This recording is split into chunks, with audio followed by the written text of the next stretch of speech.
Ready? 2, 3. Wait, we have to take 3. Wait, Christian, 3, 2, 1. Take 3. It's gonna be easy to edit and sync up. Yeah. Hello, my name is Jacob. I'm Ron Burgundy. This is Weekend Banter. How was that for an introduction? That was good.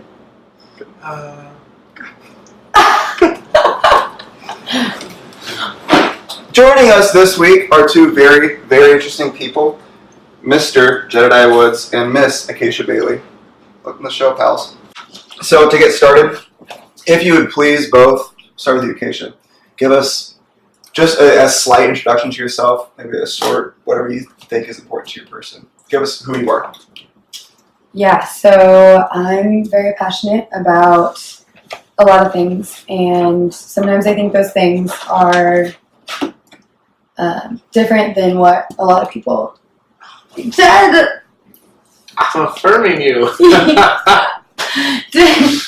I think that those things are different than what a lot of people in my life have expected me to pursue and to become my passions. But besides that, I just find my passion in it, so I want to continue chasing those things. And I would say those things are traveling.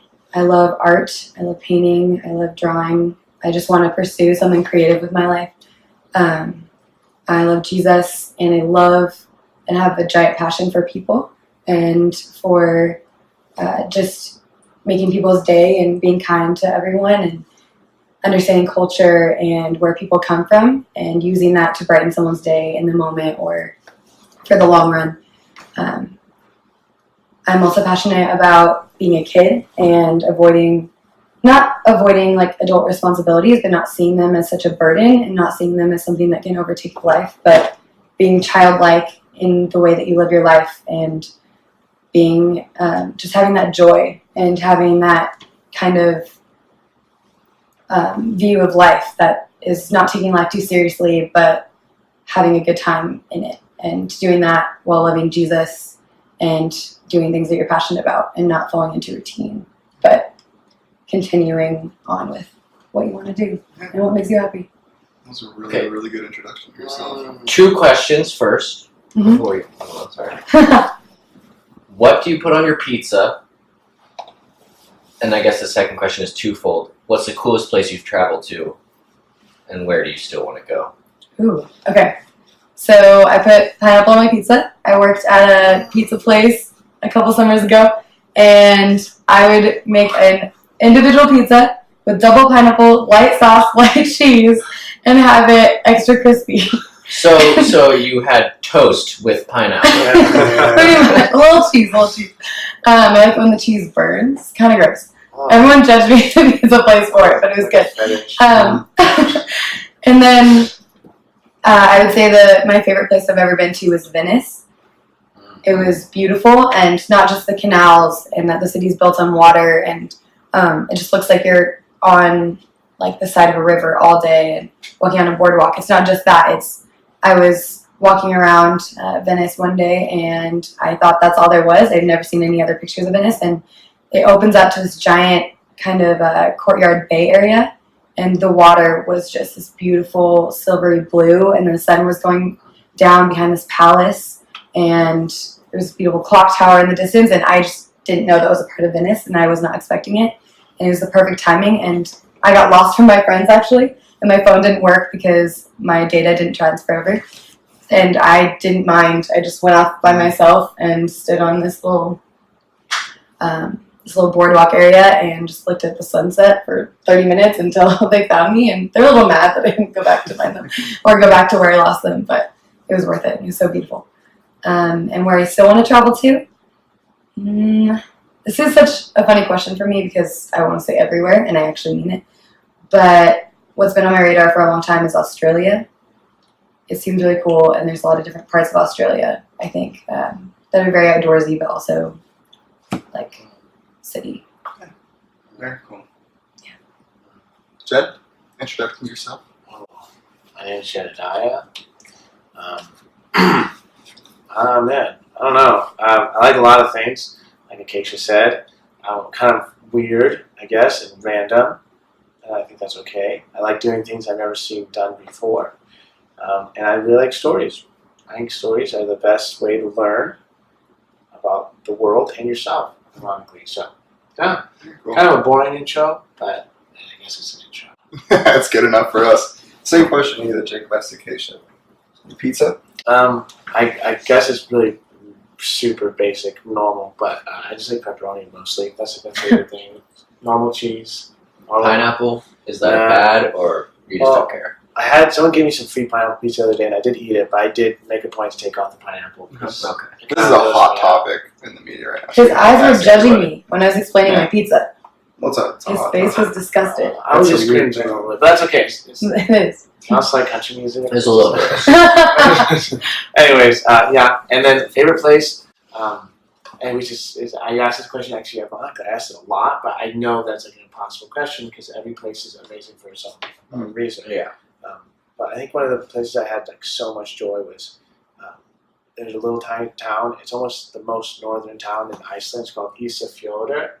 Really weird, right? But I went there and I met a really old fisherman, and I also played soccer with these locals that I had no idea what they were saying. And I was this huge white dude with his boots on and just like running them over and stuff like that. And they got kind of mad at me, but I scored. And I just remember thinking like, underneath these mountains, looking out over the Arctic Ocean, and just playing soccer with these people I couldn't understand, but we could convene on soccer. It I was think like, that's also how the Secret Life of Walter Mitty ends. yeah, It is. that's in the Himalayas though. It's different, but yeah. But no, it He was. knows. He does go to Iceland. Sorry.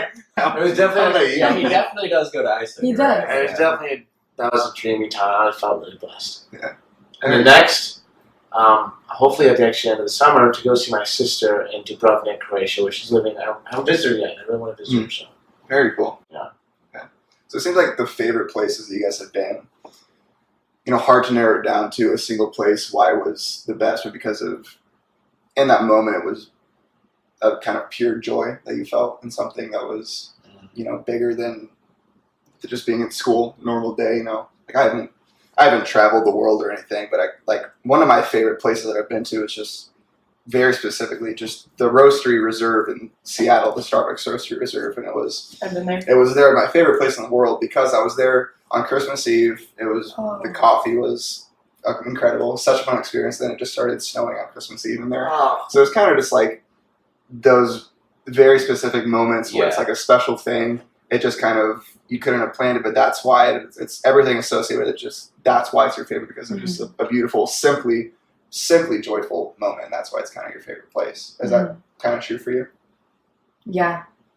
I love things that I've never seen before, and I love new things, and I think it's very significant that Venice is my favorite because that was towards the end of my trip, and I went so many places and had 1 or 2 days in each. I went to 7 cities, and Venice being towards the end, you would think that I would become, I don't know, just comfortable with Europe, and I've seen so many great things, like how could something be even greater, but it just blew my mind. And Europe was constantly blowing my mind, but it was just so cool. Yeah.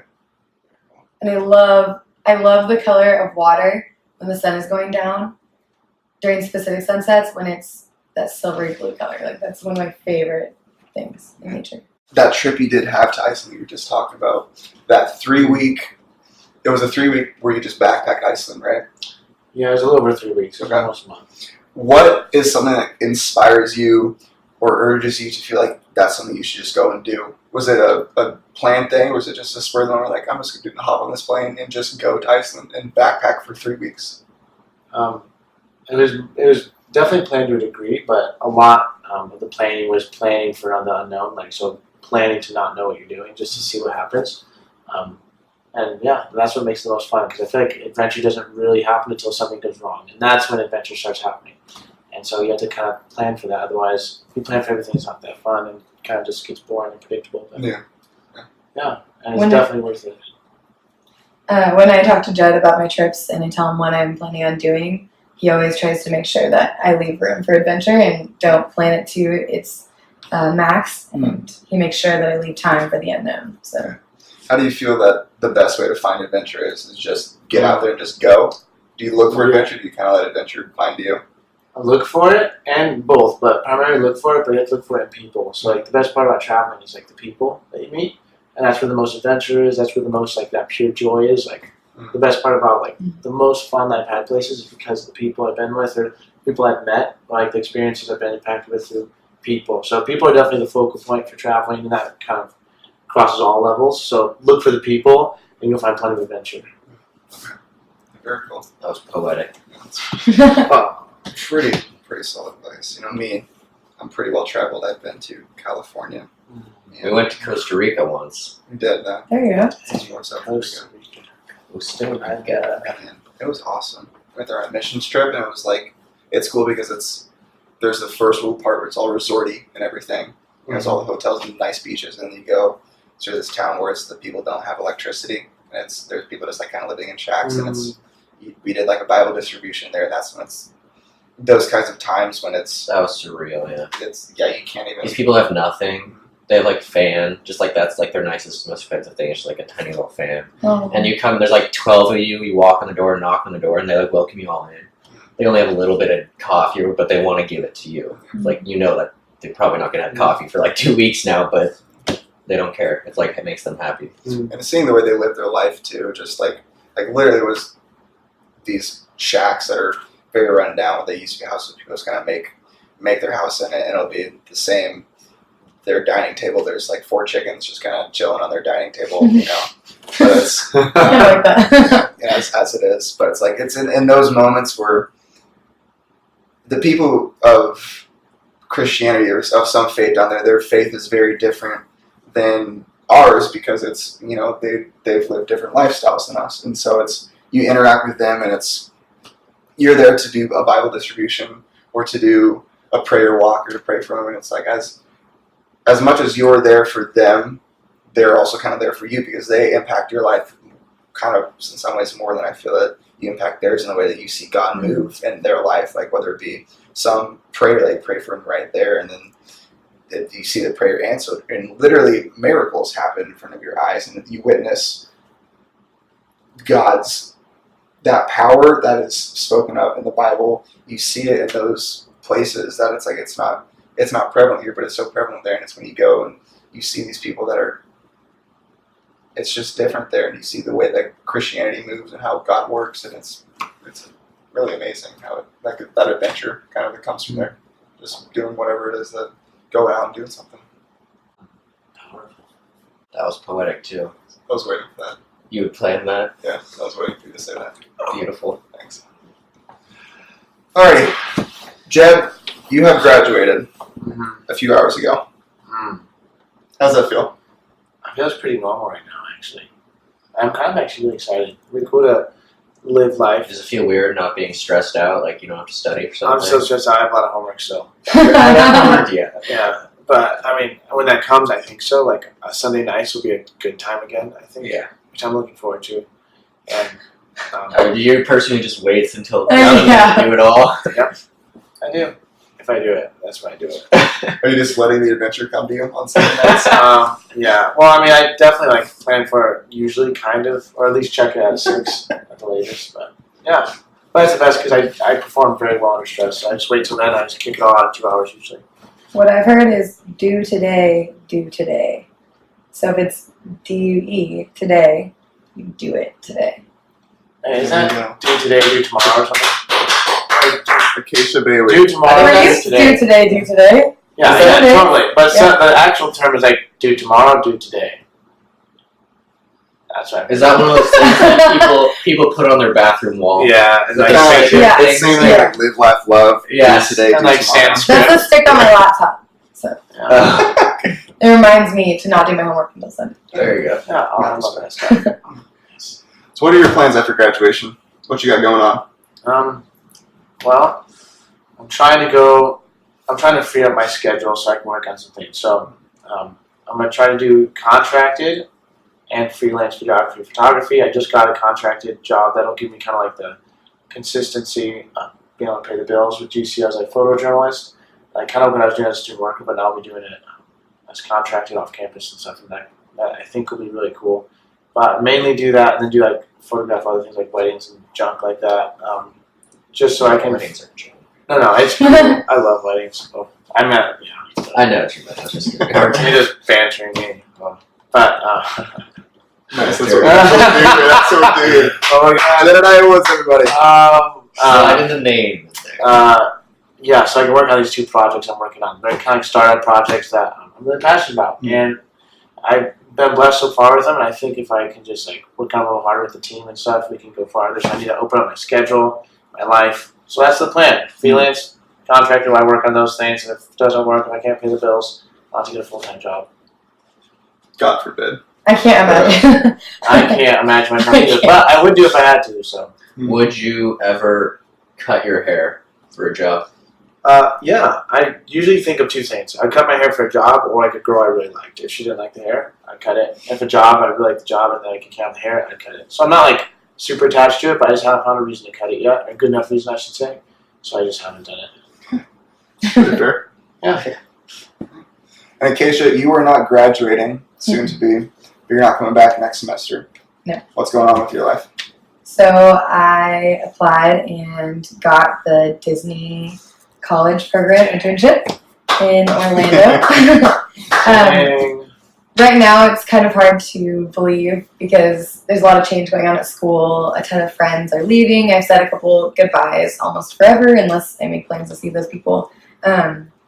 So just kind of embracing that and kind of having closure at GC, at least for the moment, is preventing me from being extremely excited for Disney College program, but I am very, very excited. And it's going to be really fun. So basically, you just work for Disney. You kind of work a lot, actually. But you have a community of other college students from all over the world. There's a ton of abroad college students that do the program, so that's really cool. There is classes that you can take, but I don't want to take any because I just want to adventure on my time off. And especially if I work a lot, I'm not going to sit in the classroom. So it's kind of my break.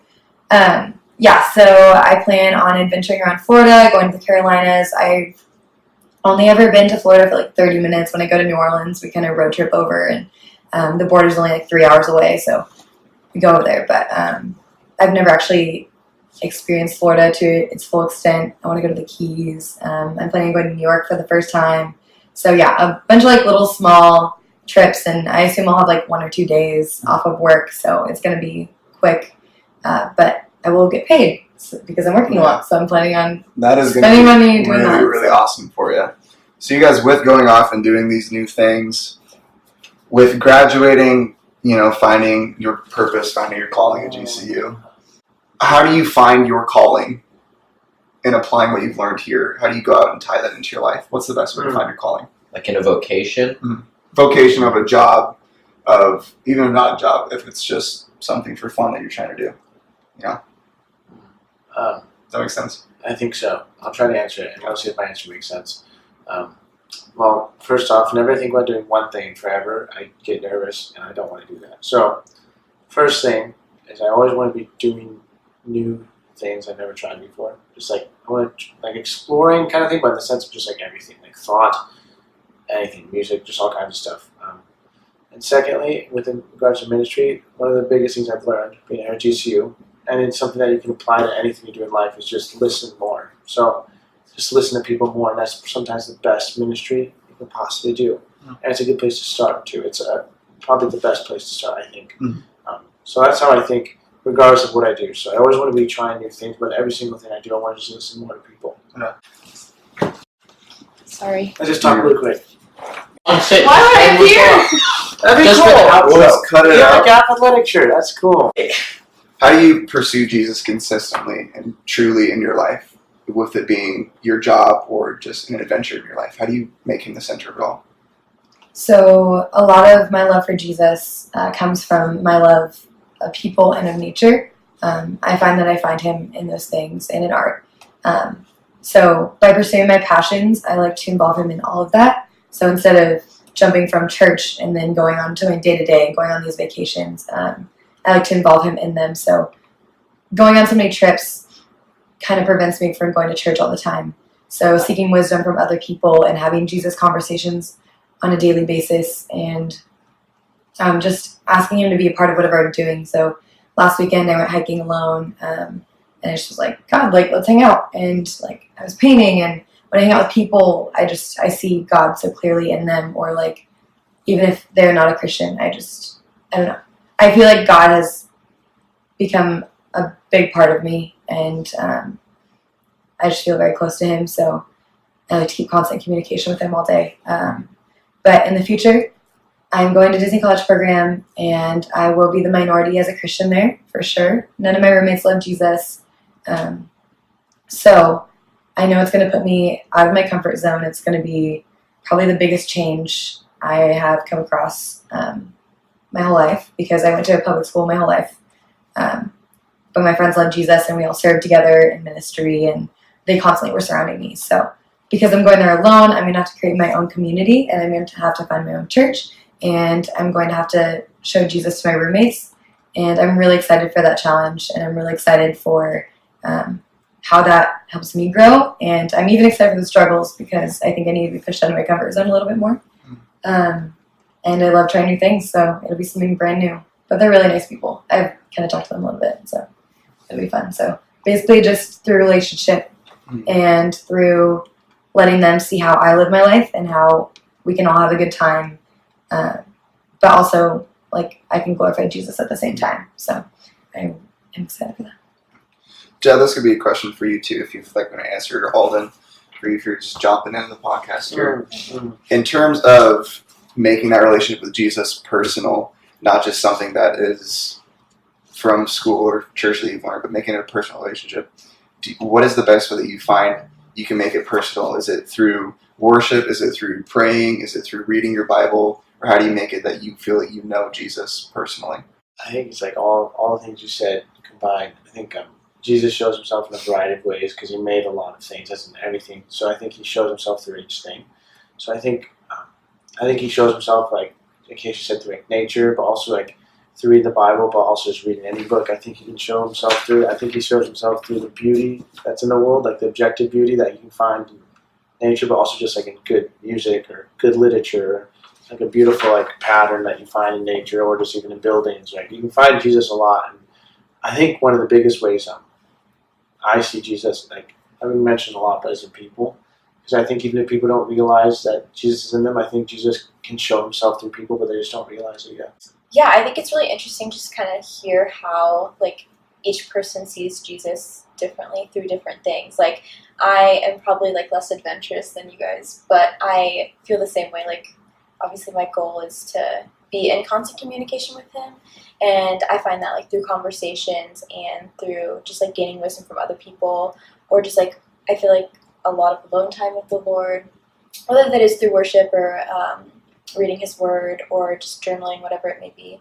But yeah, I think it kind of, I don't think there's like one right answer, obviously, which there doesn't have to be, but it's just different for everyone. So it's probably a lot of things, but in just the past week, I spent a little bit more time alone with him, and I just came to so many realizations and had such a good time, and just found that like that's honestly last week is when I realized that pursuing my passions with him alone is one of the best ways to spend time with him, but also reading the word and gaining new knowledge through that. Yeah.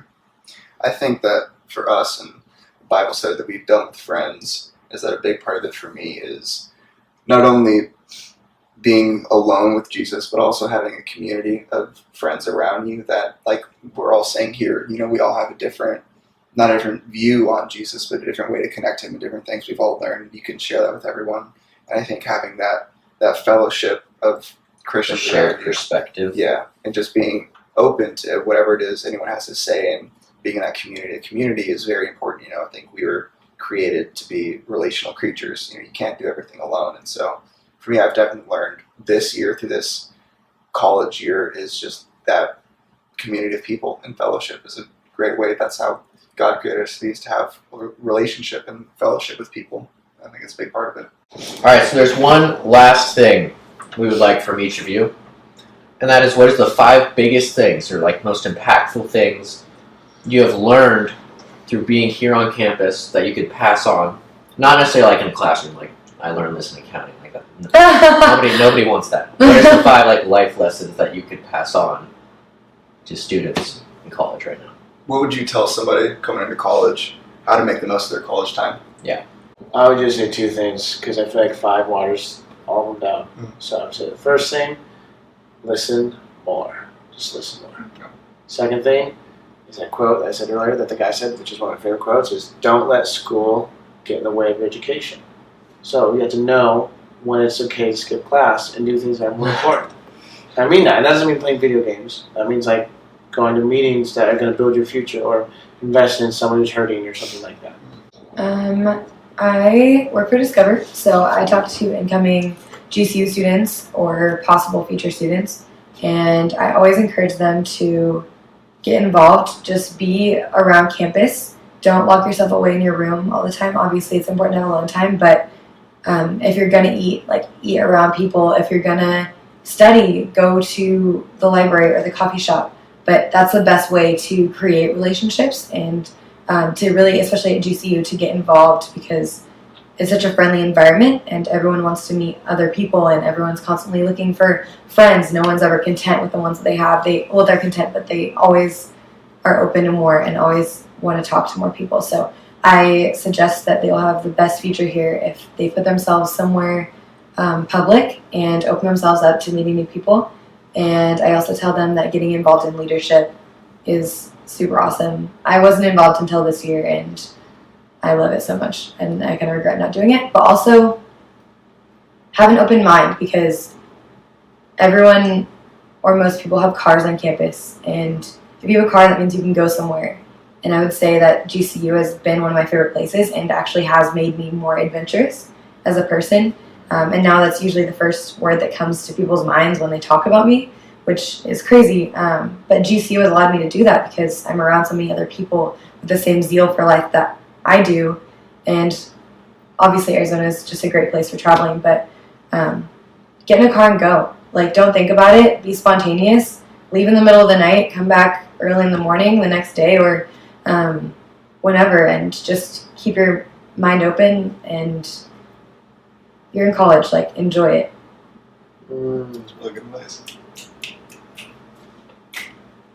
Poetic. Poetic, yeah.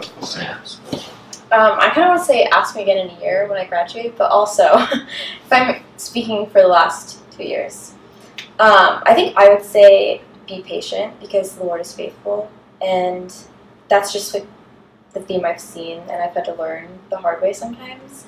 Obviously, my timing is not the best, and His is. So, my first semester, I didn't just walk into school and have all these friends and have a job that I love, and I didn't just feel completely comfortable. But I knew this is where the Lord wanted me, and I was prayerful in that, and just trying to keep putting myself out there, even if right away I didn't feel like I was receiving the feedback I wanted. And He'll deliver what you need. I feel like I really prayed about finding a great group of girlfriends, and I found that. Even though it took some time. And so, yeah, just don't be discouraged. Your guy friends. My guy friends, I've been trying to find you guy friends for a long time. And That's not you guys. I haven't yet, so be patient, for the Lord is faithful. There you go. There you go. All right. That'll wrap it up for us. We gotta cop it out. Slow clap it out. Jedidiah Woods, Acacia Bailey, Alden. Thanks for joining us, guys. Thanks to this No weekend's problem. sponsor. 1, 2, 3. Dang it. I was gonna sync it up. Can you cut it? Cut slaps.